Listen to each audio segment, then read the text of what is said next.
liso no muscularizado. Y los vasos más proximales van a tener una capa muscular delgada. El flujo que va a llegar a estos vasos va a ser un flujo de inicio pulsátil, lo más cercano al tronco de la arteria pulmonar, y posteriormente va a ser un flujo laminar, un flujo que se va a distribuir de manera uniforme, sin ningún tipo de disturbio, ¿no? Ni turbulencia a lo largo de su recorrido. Y va a haber una poca diferencia entre el componente arterial y venoso en cuanto a las presiones del flujo. Sin embargo, cuando hay un hiperflujo, como vemos aquí en la gráfica, va a haber un incremento de la dilatación de los vasos pulmonares, va a haber un flujo turbulento que va a dar inicio a una respuesta inflamatoria a nivel del endotelio, y esto finalmente va a causar la estrechez de la luz vascular y también la pérdida de los vasos más periféricos, ¿no? Este fenómeno se conoce como poda vascular del lecho pulmonar. Aquí podemos ver ya de una manera más específica lo que sucede en el vaso, en la vasculatura pulmonar, ¿no? Aquí vemos un vaso normal con una estructura uniforme. Acá vemos ya el inicio temprano, cuando hay un aumento de flujo o un aumento de presiones, hay una turbulencia que va a ocasionar de inicio un incremento en la apoptosis a nivel de estas células y también la neomuscularización que normalmente no se encuentra en estos vasos. Mientras se perpetúa este hiperflujo y esta turbulencia, se va a ir dando una mayor alteración entre la proliferación y la apoptosis celular, que va a conllevar a una hiperplasia de la íntima, a una hipertrofia de la capa muscular, y posteriormente se va a ir incrementando los factores de inflamación a nivel de la adventicia. En este momento del desarrollo de la enfermedad todavía se puede hablar de reversibilidad en los pacientes que se diagnostican en esta etapa. Sin embargo, si se sigue perpetuando todo este estímulo, toda esta noxa, igualmente va a haber mayor incremento de la inflamación, vamos a tener fibrosis a nivel de la adventicia y finalmente vamos a ver que va a haber una fibrosis en la neoíntima, vamos a ver un crecimiento celular hacia la luz y esto va a ocasionar que la luz de los vasos se ocluya, incrementando aún más la presión de la arteria pulmonar y también la resistencia vascular pulmonar. Acá podemos observar una arteria normal. Vemos que tiene una luz amplia, la capa muscular no está tan desarrollada. Sin embargo, acá vemos una obstrucción donde vemos una luz disminuida y eso también incrementa las presiones y las resistencias. Finalmente, todo esto va a incrementar la poscarga del ventrículo derecho y va a ocasionar que el ventrículo derecho tenga una remodelación en su estructura y también una alteración en su función. Como les había mencionado, el hiperflujo, como vemos aquí, por ejemplo, acá podemos ver un CIB, el flujo que va de izquierda a derecha, que incrementa el flujo a nivel del tronco de la pulmonar. Vemos aquí que la pulmonaria se encuentra un poco más dilatada. Este incremento de flujo va a incrementar la presión media de la arteria pulmonar y posteriormente, por los mecanismos que hemos mencionado, va a haber un incremento de las resistencias vasculares pulmonares. En esta gráfica podemos ver igualmente una cardiopatía, vemos un CIA, pero en este caso ya vemos que el flujo se ha invertido, el flujo es de derecha a izquierda. En este momento ya podemos ver que la sangre oxigenada se mezcla con la sangre desoxigenada y finalmente cuando esta sangre pasa por la aorta y se distribuye al cuerpo, vamos a poder ver que se trata de pacientes que presentan cianosis. Dentro de los cambios que podemos observar a nivel del lado derecho del corazón, podemos ver una hipertrofia del ventrículo derecho, una dilatación del ventrículo derecho y también un incremento del tamaño de la aurícula derecha.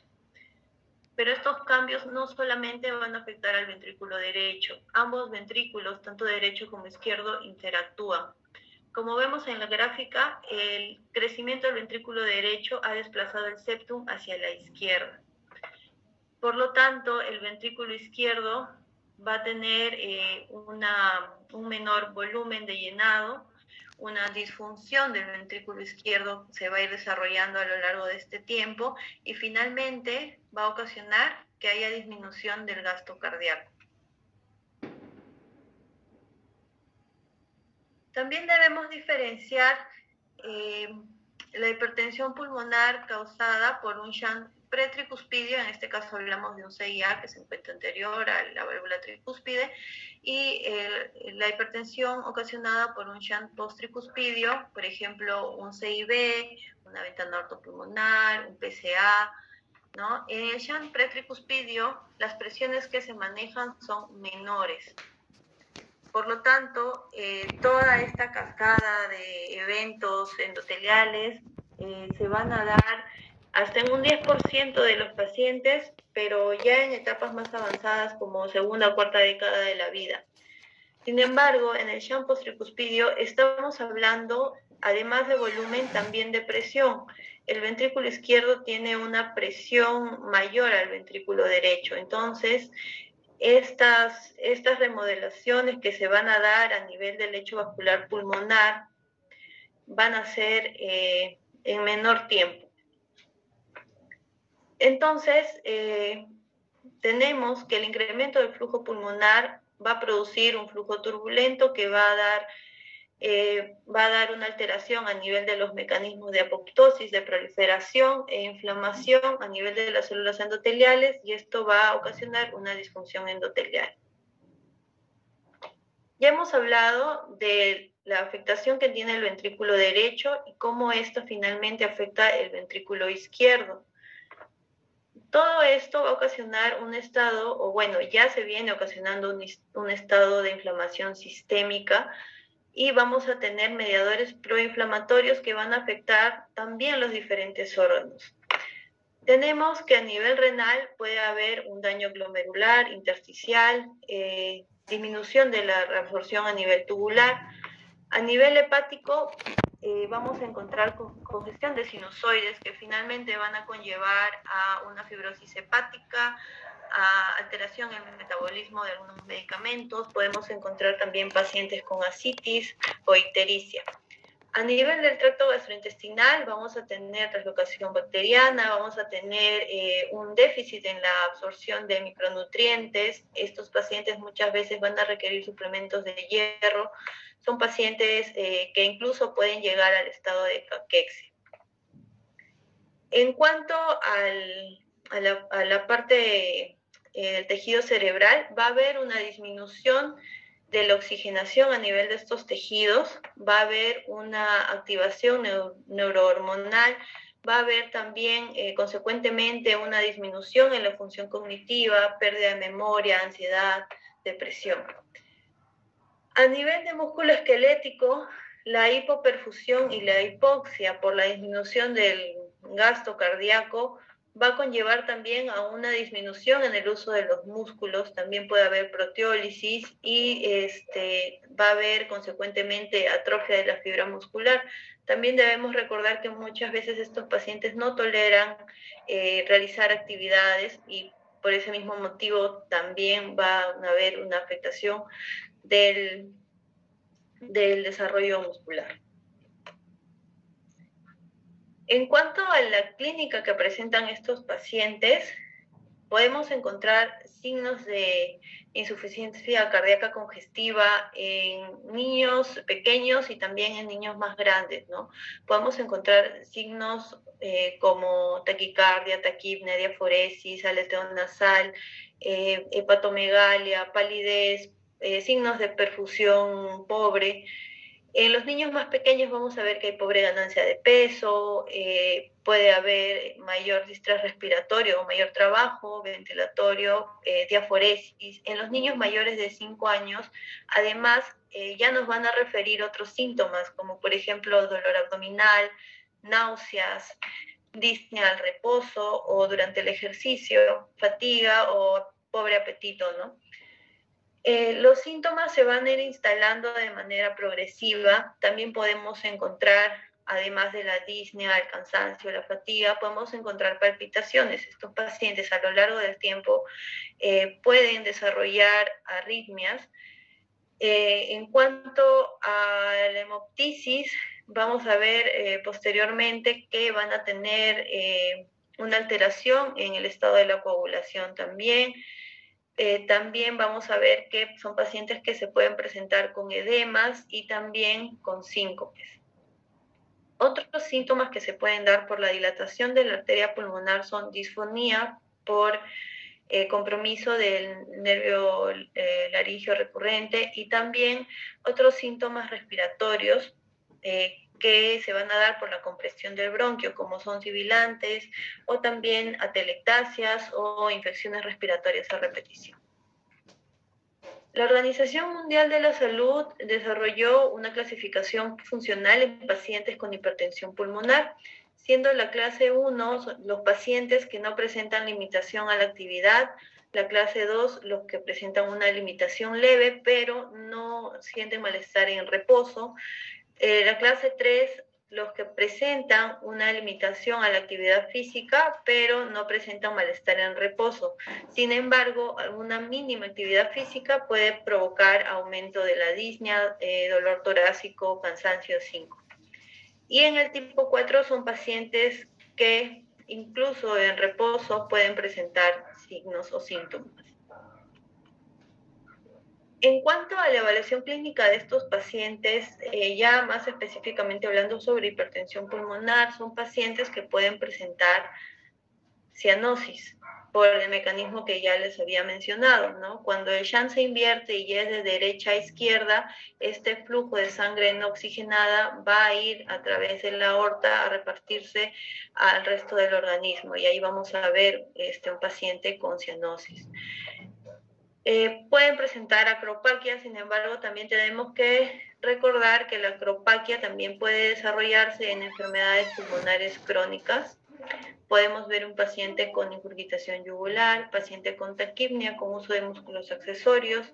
Es importante también evaluar a los pacientes, ver si tienen alguna cicatriz de una cirugía previa. No todas las cirugías cardíacas se realizan por esternotomía, también hay cirugías, por ejemplo, las ligaduras de ductus que se pueden hacer por toracotomía lateral. También podemos encontrar pacientes con edemas. En cuanto a la palpación, vamos a poder palpar el impulso ventricular derecho que se palpa sobre la zona esternal, podemos palpar hepatomegalia, podemos encontrar ascitis, también fovea al palpar el edema, y en caso de que haya un compromiso marcado del gasto cardíaco, podemos encontrar un llenado capilar lento y frialdad distal. En cuanto a la auscultación, vamos a encontrar pacientes con un segundo ruido cardíaco con el componente pulmonar acentuado. En estos pacientes podemos encontrar un tercer y cuarto ruido cardíaco, ¿no? Aquí vamos a explicar cómo se producen estos ruidos. Se producen durante la diástole. El tercer ruido cardíaco se produce al inicio de la diástole cuando de la aurícula está fluyendo la sangre hacia el ventrículo. Y esto se asocia a una sobrecarga de volumen. Mientras que el cuarto ruido cardíaco se produce por la contracción auricular para vencer las presiones del ventrículo, para poder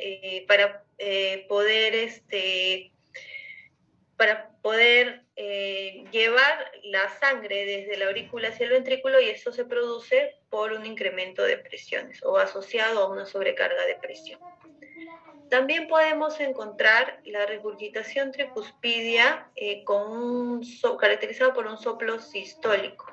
Durante la sístole, tanto la válvula tricúspide como la válvula mitral se encuentran cerradas. Sin embargo, lo que vamos a encontrar es que este flujo va a regresar desde el ventrículo derecho hacia la aurícula derecha durante la sístole. Podemos encontrar un soplo diastólico asociado a insuficiencia pulmonar o regurgitación pulmonar. Como vemos, durante la diástole, tanto la válvula pulmonar como la aórtica se encuentran cerradas porque es el momento de llenado del ventrículo. Sin embargo, por el incremento de las presiones, por la dilatación que puede haber de la arteria pulmonar, incluso puede comprometer a veces el anillo, no va a haber un cierre total o vamos a poder observar que va a haber un retorno de sangre desde la arteria pulmonar hacia el ventrículo derecho, ocasionando un soplo diastólico por este flujo, ¿no?, que regresa. Además, podemos encontrar estertores pulmonares como sibilantes, subcrépitos, ¿no?, que también podrían estar asociados a patología pulmonar. En cuanto a los signos de falla cardíaca derecha que podemos evidenciar, tenemos la distensión de las venas yugulares, la distensión abdominal, hepatomegalia, ascitis, edema periférico, el llenado capilar lento, la frialdad distal, que ya las mencioné anteriormente. Cuando hablamos de los exámenes auxiliares, vamos a tener en el electrocardiograma algunas características que nos podrían orientar. Sin embargo, la presencia de un electro normal no va a excluir la presencia de hipertensión pulmonar. Dentro de las características más llamativas podemos encontrar un eje desviado hacia la derecha. Normalmente el eje del corazón se encuentra hacia la izquierda, en esta zona que estoy marcando aquí en el gráfico, entre D1 y ABF. Acá podemos ver que en D1 el QRS es negativo, por lo tanto, el eje del corazón no se dirige hacia la izquierda, sino hacia la derecha. Podemos ver que ABF es positivo, por lo tanto, el eje del corazón se dirige hacia esta zona. Tenemos que el eje en este electrocardiograma se encuentra hacia la derecha. Ahora, si queremos corroborar, podemos ver que ABR es positivo. Vemos aquí que el ABR positivo se dirige hacia la derecha. Por lo tanto, el eje de este electrocardiograma se encuentra hacia la derecha. Habíamos hablado que en hipertensión pulmonar también se dan cambios en cuanto a la aurícula derecha y al ventrículo derecho, que aumentan su tamaño. En cuanto al crecimiento de aurícula derecha, podemos observar una P alta a nivel de D2, ¿no? Acá podemos ver la P, mayor a 2.5 milivoltios, y también podemos ver características de hipertrofia del ventrículo derecho. Podemos ver aquí que las precordiales B1 y B2 son las que se encuentran más cercanas al ventrículo derecho. Y son las que vemos aquí. En B1 y B2 la onda R representa el ventrículo derecho, mientras que en B5 y B6 la onda S es la que representa el ventrículo derecho. Como vemos aquí en B1 y B2, en ambos la onda R está bastante grande, bastante alta, y en B5 y B6, incluso en B5, la onda S, que representa el ventrículo derecho, supera el tamaño de la onda R, que en esta posición representaría el ventrículo izquierdo. En cuanto a la radiografía, podemos encontrar las características que ya había mencionado en cuanto a los cambios traducidos en estas imágenes, ¿no? Podemos ver cardiomegalia, podemos ver crecimiento de la aurícula derecha, podemos ver incremento o dilatación del tronco de la arteria pulmonar. También podemos ver un compromiso de los vasos periféricos y básicamente también se menciona que podemos encontrar también una mayor presencia, ¿no? De una imagen que se correlaciona con los vasos pulmonares, ¿no? Como por ejemplo esta área de aquí, ¿no? Asimismo, también es importante solicitar una radiografía lateral. Sabemos que el ventrículo derecho es el ventrículo que se encuentra anterior y su crecimiento se va a dar hacia el esternón. En este ejemplo podemos ver que el ventrículo derecho ya está más crecido y, bueno, está bastante cerca del esternón, ¿no? Acá en esta imagen podemos ver lo que ya se había mencionado, una dilatación del tronco de la pulmonar que se observa a nivel, en esta radiografía, ¿no? Y un compromiso de la vascularidad pulmonar. El ecocardiograma es otro método de imagen que nos puede acercar más a la posibilidad de presentar una hipertensión pulmonar y también a la etiología para determinar qué tipo de cardiopatía congénita estamos evaluando, ¿no? Podemos ver en la imagen de la izquierda un ecocardiograma donde vemos un ventrículo izquierdo de características normales, un ventrículo derecho también. Sin embargo, en la imagen de la derecha podemos ver un ventrículo derecho hipertrófico, una aurícula derecha dilatada, el ventrículo derecho de mayor tamaño que el ventrículo izquierdo y el desplazamiento del septum hacia la izquierda, que se correlaciona con la imagen que vemos al costado, ¿no? Un ventrículo derecho más grande, un septum desplazado y un ventrículo izquierdo de tamaño disminuido. En esta imagen también, en esta imagen de eje corto, podemos ver aquí en la imagen de la izquierda un ventrículo izquierdo de morfología normal. Vemos que es bastante redondeado, con una contracción adecuada. En la imagen de la derecha podemos ver un ventrículo izquierdo de un tamaño reducido, impresiona que el ventrículo derecho tuviera mayor tamaño, y vemos un septum que no se ve como en esta imagen redondeado, sino se ve aplanado. Aquí ya vemos un compromiso en la función del ventrículo izquierdo.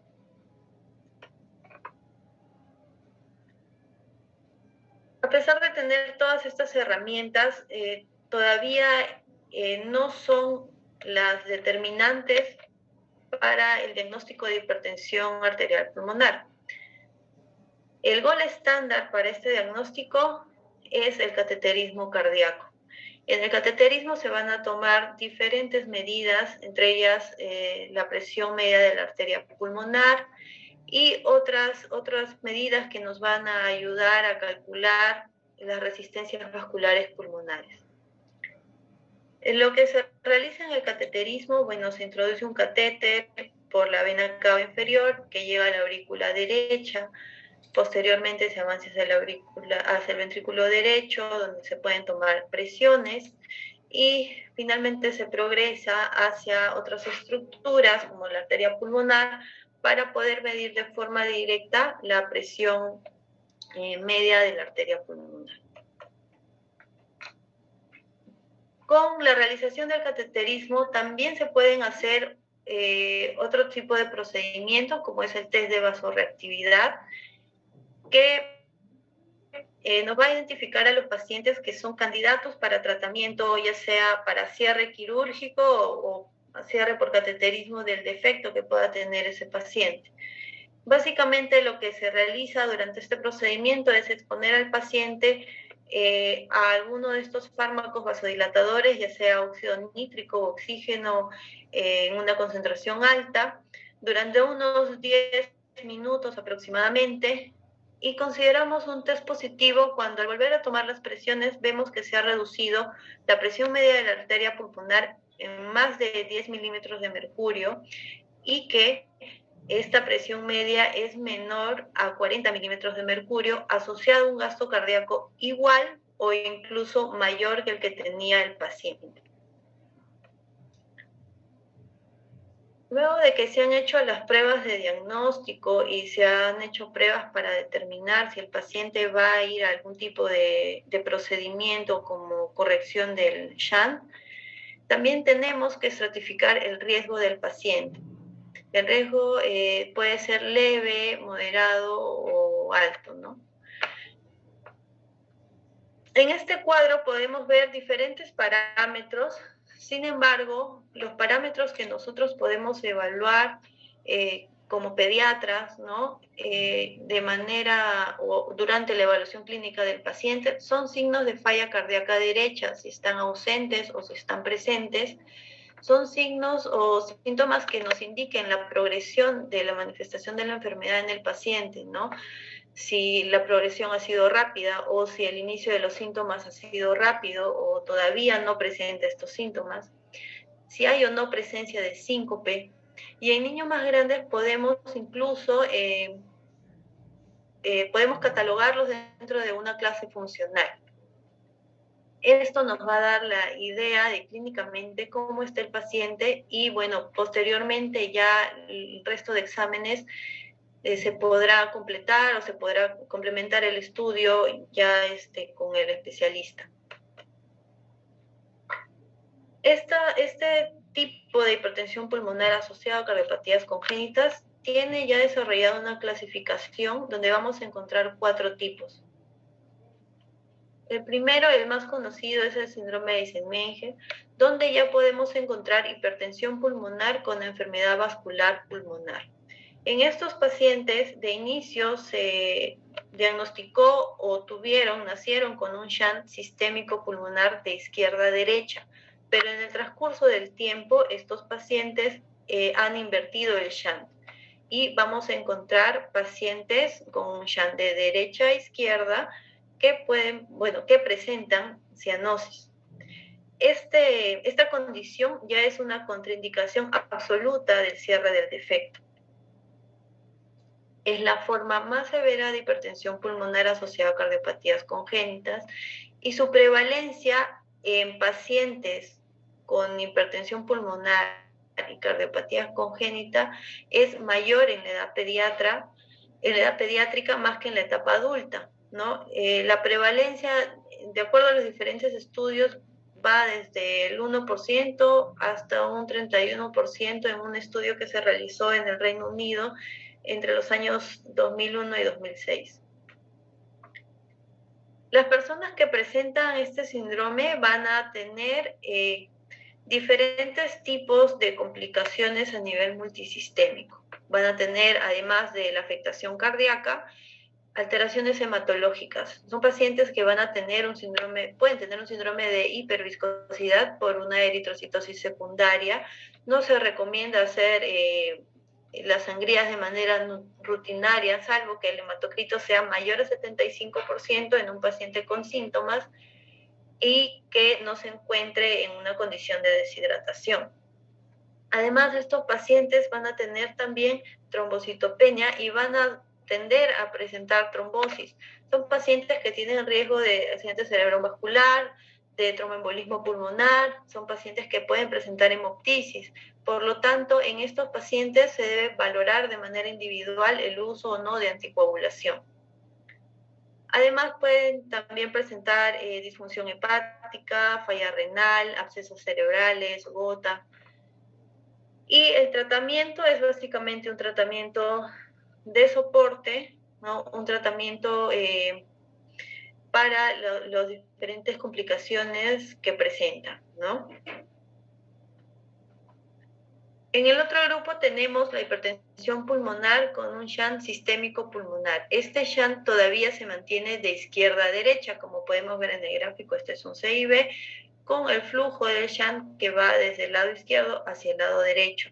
Son defectos moderados a grandes, sin ningún tipo de restricción, y que se pueden clasificar como corregibles o no corregibles. Esto se va a determinar según la evaluación del paciente. También tenemos pacientes con hipertensión pulmonar con un defecto pequeño o coincidente. Esto quiere decir que estos defectos no van a estar asociados o no van a justificar el incremento de las resistencias vasculares pulmonares. En estos pacientes también el cierre del defecto va a estar contraindicado. También tenemos un último grupo que son los pacientes con hipertensión pulmonar en los que ya se hizo un cierre del defecto. La hipertensión pulmonar va a persistir o se puede desarrollar en el tiempo, quizás años después del cierre del defecto. No va a haber lesiones significativas que signifiquen el desarrollo de hipertensión pulmonar. Aproximadamente el 2% de los niños que presentan un shunt izquierda-derecha que ha sido operado va a desarrollar hipertensión pulmonar. Entre los grupos de riesgo tenemos a los niños con síndrome Down y tenemos a las cardiopatías complejas como canal auriculoventricular, ventana aortopulmonar, transposición de grandes vasos, tronco arterioso. Un grupo especial que se hace mención en la bibliografía son los pacientes posoperados de transposición de grandes vasos, ya sea por switch atrial o switch arterial. Hasta un 10% de estos pacientes van a presentar hipertensión pulmonar posterior a la cirugía correctiva. Ahora, en estos pacientes puede manifestarse la hipertensión pulmonar en el posoperatorio inmediato, como también puede manifestarse en el transcurso de los años. Bueno, en este gráfico podemos ver que los pacientes que presentan hipertensión pulmonar con una presión media mayor, en la arteria pulmonar mayor a 20 milímetros de mercurio, el 90% se va a corregir y de estos que ya son corregibles, de este 90%, del 2 al 6% va a desarrollar una hipertensión incluso ya posoperados. El 10% del resto y estos pacientes van a ir hacia el desarrollo de la hipertensión pulmonar irreversible. En este gráfico podemos ver la relación entre el tipo de cardiopatía, la probabilidad del desarrollo de hipertensión y el tiempo en el que lo desarrollen. Podemos ver que los pacientes con cardiopatías más complejas, entre los 6 y 12 meses, hasta el 100% tiene la posibilidad de desarrollar la hipertensión pulmonar arterial. Mientras que vemos que en otras cardiopatías, como por ejemplo CIB, a los 2 años ya hay entre un 80 y un 50% del desarrollo de esta patología, mientras que en el CIA se puede esperar un mayor tiempo, un 30 o 40 años, y de ellos solamente un 20 o un 10% desarrollará la hipertensión pulmonar arterial. Sin embargo, es importante saber que durante la evolución de esta enfermedad hay un punto en el que se denomina la zona de no retorno. Nosotros podemos operar o cerrar por cateterismo algunos defectos y esta situación de hipertensión se va a revertir. Sin embargo, también sucede que se puede hacer el cierre del defecto cuando el paciente ya está encaminado hacia la hipertensión pulmonar arterial, cuando ya está en una zona de no retorno, y a pesar de que se cierre este defecto, va a desarrollar la hipertensión arterial pulmonar asociada a defectos, que ya fueron cerrados, ¿no? Y esto es algo que se puede ver en la evolución del tiempo. En el siguiente cuadro podemos ver que en este estudio, donde se evaluaron casos alrededor de 10 años, hizo seguimiento a los pacientes con hipertensión pulmonar y cardiopatía congénita. En el año 2005 encontraron que el síndrome de Eisenmenger presentaba un poco más del 80% de los casos de hipertensión pulmonar arterial y cardiopatía.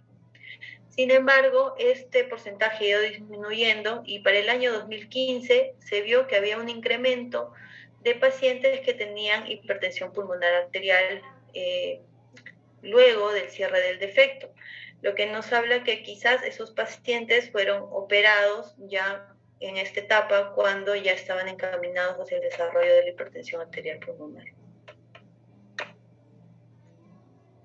Entonces, para nosotros poder definir el manejo de un paciente con diagnóstico de hipertensión pulmonar, tenemos que ver la posibilidad de reversibilidad de este estado en los pacientes. Y para eso hay diferentes ítems que se deben considerar antes de decidir si se va a cerrar o no se va a cerrar el defecto. Por ejemplo, si tenemos pacientes con cardiopatías complejas como troncos arteriosos, canal AB, transposición de grandes vasos menor de 6 meses, o pacientes con CIA o PCA menor de 1 año, o pacientes con CIA independientemente de la edad, sin comorbilidades, con una saturación periférica mayor al 95%, con un shunt que solamente es de izquierda a derecha, o con un QPQS mayor de 2 que indica que hay un mayor flujo pulmonar, en estos pacientes hablamos de condiciones clínicas favorables y no será necesario realizar el cateterismo, se va a proceder al cierre del shunt.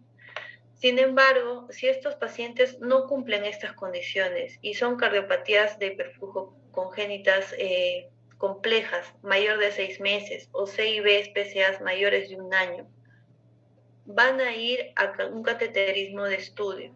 Si las presiones son bajas y las resistencias son bajas, se va a proceder al cierre del shunt. Sin embargo, si las presiones están sobre los valores esperados, van a ser catalogados dentro de la zona gris.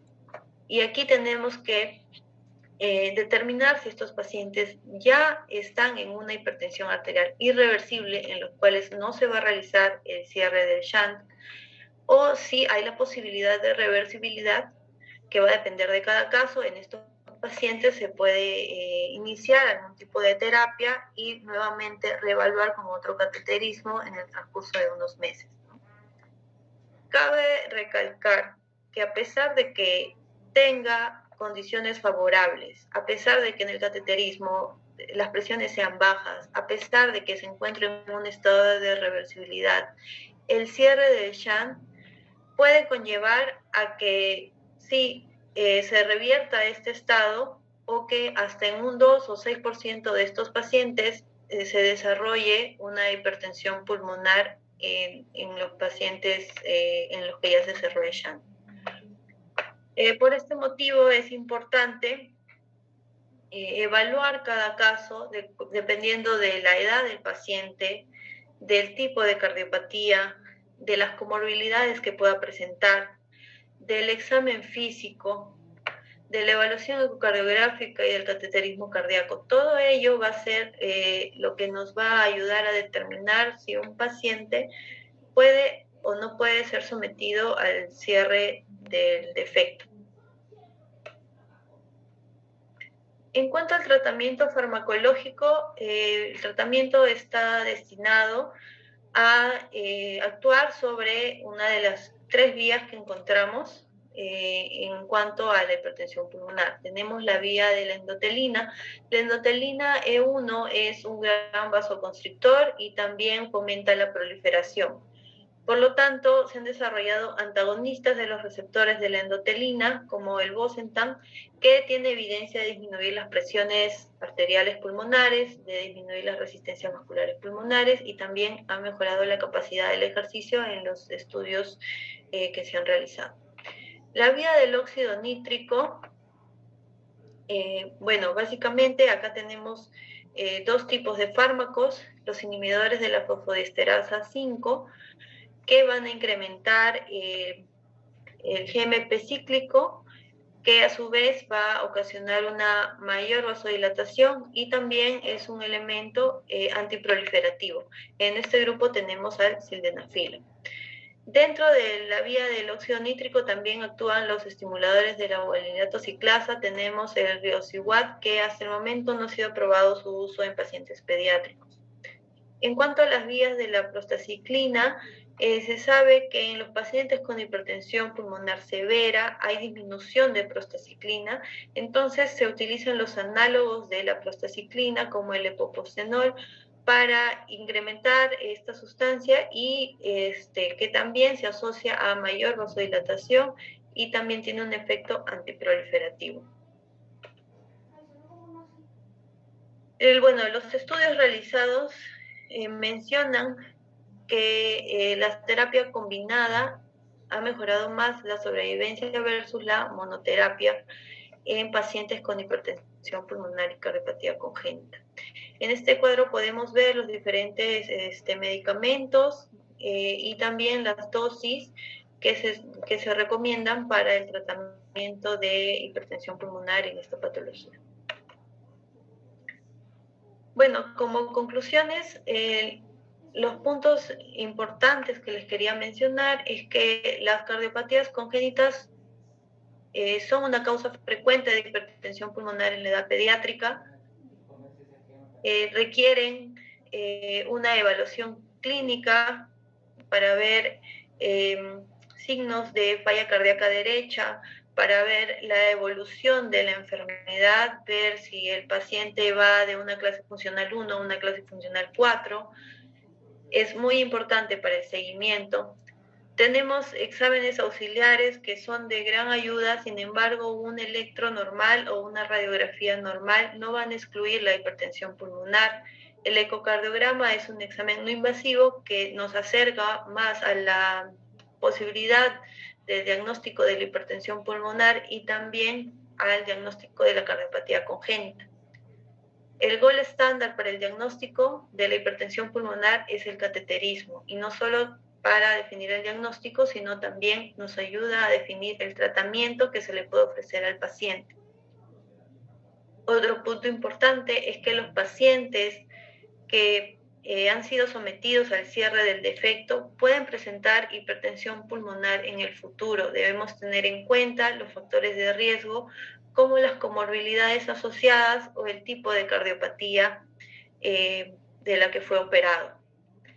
Y bueno, el pronóstico de esta enfermedad es variable, depende de la edad del paciente. Hemos visto cardiopatías que están asociadas a un desarrollo muy pronto, entre los 6 y 12 meses, como cardiopatías como el CIA, en los que se puede desarrollar la hipertensión pulmonar a los 30, 40 años, ¿no? Y también tener en consideración las comorbilidades que presenta el paciente, ¿no? Cada paciente debe ser evaluado de manera individual y de esta manera vamos a poder dar un tratamiento más adecuado y también un pronóstico que va según la cardiopatía, la edad de cada paciente, ¿no?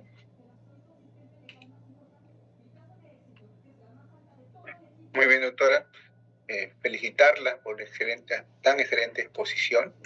En realidad ha sido una exposición muy didáctica y enfocada a nuestro público objetivo, que son el grupo pediátrico, quienes conviven día a día con nuestros pacientes cardiópatas, y que son ellos los que inician el estudio básicamente de los niños que tienen riesgo de hacer hipertensión pulmonar, ¿no? Y como usted ha dicho, llega un momento en el cual ya entra en un proceso de irreversibilidad el sistema vascular pulmonar, y prácticamente la cirugía ya no entraría, ya no sería una opción terapéutica, ¿no? Y justamente una de las preguntas que podríamos plantear es ¿cuál sería ese punto de corte en edad para poder tratar de disminuir ese porcentaje de irreversibilidad y probablemente de contraindicación de la cirugía? Bueno, va a depender de la cardiopatía, ¿no? Va a depender de la cardiopatía que estemos evaluando. En las cardiopatías donde hay mayor hiperflujo y también mayor presión, por ejemplo, una ventana aortopulmonar, en ese estudio que se presentó se vio que el 100% de los pacientes que tenían ventana aortopulmonar y hipertensión pulmonar, y cardiopatía congénita, esos tenían, el 100% tenía hipertensión pulmonar, ¿no? También va a depender mucho de la edad del diagnóstico. En uno de los artículos que revisé mencionaban que el 80% de hipertensión pulmonar estaba o se encontraba en los países en vías de desarrollo, y gran parte de esto era por las cardiopatías congénitas no corregidas. Quizás en otros países se da de manera más frecuente el diagnóstico prenatal o el diagnóstico temprano de las cardiopatías, y permite que se corrija también de manera temprana este defecto y no expone al paciente al desarrollo de todas estas alteraciones a nivel del endotelio vascular pulmonar, ¿no? Pero va a depender de la cardiopatía y también de las comorbilidades, porque hemos visto que los pacientes, por ejemplo, los pacientes con síndrome de Down tienen mayor predisposición a desarrollar hipertensión pulmonar, ¿no? Muy bien, doctora, sí, efectivamente, pues sabemos que ellos son un grupo de riesgo mucho más, en el cual la prematuridad de la hipertensión pulmonar se da, ¿no? Y hay que tener mayor cuidado, inclusive en las referencias, ¿no? Quien le habla está en provincias y haciendo referencias y a veces el camino para que un paciente llegue a los hospitales donde hay cirugía cardiovascular es bastante largo, ¿no? Otra pregunta sería, doctora, en los pacientes que ya entraron, que ya llegaron al proceso de irreversibilidad, ¿se indica tratamiento con vasodilatadores? ¿Ayuda en algo en la sobrevida? No en la sobrevida, pero sí en la calidad de vida. El tratamiento básicamente va orientado a mejorar la calidad de vida de los pacientes. Y en cuanto a la sobrevida, los pacientes que tienen, en los que se cerró el defecto y desarrollan hipertensión pulmonar, o en los pacientes con shunts pretricuspidios que desarrollan hipertensión pulmonar, el pronóstico suele ser peor que en los pacientes que desarrollan el síndrome de Eisenmenger. Entonces, de todas maneras, también en ellos se da tratamiento, pero el tratamiento es un tratamiento farmacológico básicamente y para la mejoría de los síntomas, ¿no? Aquí nos están realizando también una pregunta con respecto a la posibilidad de convivir en la altura, ¿no? Y pacientes con cardiopatías y hipertensión pulmonar. ¿Tiene alguna implicancia clínica, pronóstica, el vivir por encima de 2.500 metros cuadrados? Bueno, en los pacientes que viven en altura, se ha planteado que el desarrollo de hipertensión pulmonar se da básicamente por la situación de hipoxia, ¿no?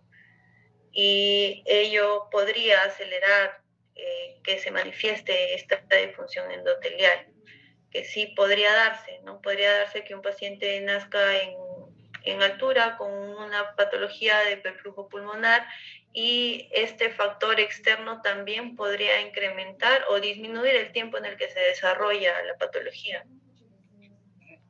Bueno, doctora, una última pregunta. Acá están haciendo sobre qué opciones terapéuticas tenemos en el país para tratamiento de hipertensión pulmonar en niños con cardiopatías congénitas. Bueno, dentro de los medicamentos que se usan con mayor frecuencia está el sildenafilo, ¿no? Que es un medicamento que se usa de primera línea en estos pacientes, ¿no? En el postoperatorio inmediato incluso también hay la opción de usar óxido nítrico, ¿no? Para el manejo de la evolución inmediata, ¿no? Y posteriormente ya se les inicia sildenafilo. No tenemos todas las opciones que menciona la bibliografía, ¿no? Pero se puede empezar con ese medicamento de primera línea, además del manejo de la insuficiencia cardíaca, ¿no? Muy bien, doctora. Bueno, le agradezco nuevamente a nombre de la Sociedad Peruana de Pediatría, en su capítulo de cardiología, por su presencia, por su excelente exposición, por aclarar las dudas que tenemos, por el auditorio que ha estado bastante nutrido el día de hoy, ¿no? escuchando su ponencia. Quería, como parte del programa, hacer la entrega de nuestro diploma de